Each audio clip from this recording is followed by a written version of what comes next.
Hello guys, welcome to SR blogs. వచ్చేయండి, ఈరోజు ఇంకో కొత్త టాపిక్ మాట్లాడేసుకుందాం.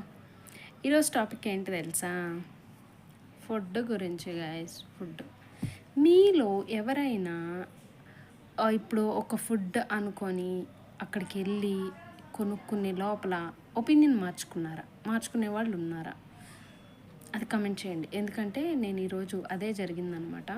నేను ఈరోజు షాప్కి వెళ్ళాను. యాక్చువల్లీ ఒక థింగ్ తెచ్చుకుందామని వెళ్ళాను అనమాట. హెల్దీ డైట్ కోసమని బ్రెడ్ జామ్ తెచ్చుకుందాము. ఈ పిచ్చి పిచ్చివన్నీ తినద్దులే అనేసి హోల్ వీట్ బ్రెడ్ ఒకటి జామ్ తెచ్చుకుందాము. డైట్ కొంచెం కంట్రోల్ చేద్దాము. ఏది పెరిగినా పెరగకపోయినా పొట్టగాడు ఊరికనే పెరిగేస్తున్నాడు గైస్. సో అందుకనేసి డైట్ చేద్దామని ఫిక్స్ అయ్యి తెచ్చుకుందామని బయటికి వెళ్ళాను గైస్. సరే అని షాప్కి వెళ్ళానా, అక్కడ వరకు బాగానే ఉంది డైట్. అక్కడికి వెళ్ళగానే కూల్ డ్రింక్స్ కనిపించాయి. ఓ థమ్స్అప్ తీసేసుకున్నాను. సరే అని బ్రెడ్ జామ్ తీసుకుందామని బ్రెడ్ జామ్ అడిగాను. బ్రెడ్ లేదన్నాడు. అయ్యో బ్రెడ్ లేదా అని వేరే షాప్కి వెళ్ళాలి కదా గైస్, వెళ్ళలేదన్నమాట. అక్కడే ఏదో కుర్కురే, చాక్లెట్స్ ఇవన్నీ కనిపించాయి. సో ఏం చేశాను, చిప్స్, చాక్లెట్స్ అవి తీసుకొని వచ్చేసాను. ఈ దారి మధ్యలో బ్రెడ్ మర్చిపోయాను గైస్.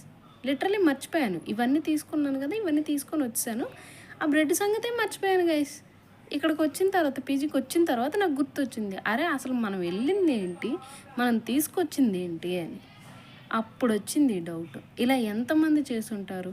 ఏదైనా డైట్ ఫాలో అవుదామని కానీ, లేకపోతే ఏదన్నా ఈరోజు ఇది తిందాం అని బయటికి వెళ్ళి అక్కడికి వెళ్ళిన తర్వాత ఒపీనియన్ చేంజ్ చేసుకోవడం కానీ, అక్కడికి వెళ్ళిన తర్వాత వేరే ఐటెం తీసుకొని వచ్చేసాక అసలు తీసుకొని రావాల్సిన ఐటెం మర్చిపోయి వచ్చేసిన తర్వాత ఇక్కడికి వచ్చింది, అసలు మనం ఈ ఐటెం కోసం కాదే వెళ్ళింది అని ఎప్పుడైనా ఆలోచించారా?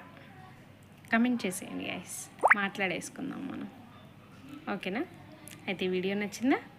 నచ్చితే like, share and subscribe to SR blogs.